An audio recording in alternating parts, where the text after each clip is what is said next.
Hey everyone, welcome back to our channel. আমি বিপাশা, তোমরা দেখছো বিপাশাস লাইফস্টাইল। সো এই যে সকালবেলা কিন্তু ঘুম থেকে উঠে আগে কিন্তু বেডটাকে ক্লিন করে নিয়ে বেডটা বেডশিটটা চেঞ্জ করে নিলাম, দিয়ে সেটাকে কেচে মেলে দিচ্ছি এখন।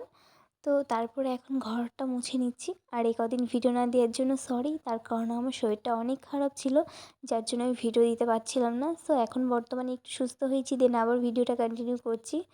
তো আর জানো তো, এই যে সকালবেলা ঘর মোছা শুরু হলো, এরপরে কতবার যে ঘর মুছবো তার কিন্তু ঠিক নেই। তার কারণ আমার একটু নোংরা পছন্দ হয় না, তার জন্য আমি সারাক্ষণই ঘর মুছে যাই আর পেটটা ক্লিন করি। এই দুটো কাজই আমার অনেকবার হয়। আর দেখতে পাচ্ছ মোছার পরে জাস্ট কতটা সুন্দর লাগে, একদম ক্লিন লাগে, তার জন্যই আমি এতবার করে মুছি। তো তারপরে এদিকে স্নান ধান সেরে নিয়েছি আর এখন যাব পুজো করতে। তো এই যে কিন্তু আমার পুজো করা কমপ্লিট হয়ে গেছে সকালবেলায়। তো তারপরে যে এখন ব্রেকফাস্টটা কমপ্লিট করে নিচ্ছি। আর কালকে রাতে করেছিলাম একটু লুচি আর আলুর দম, তো সেটাই হচ্ছে এখন আমি ব্রেকফাস্ট করে নিচ্ছি।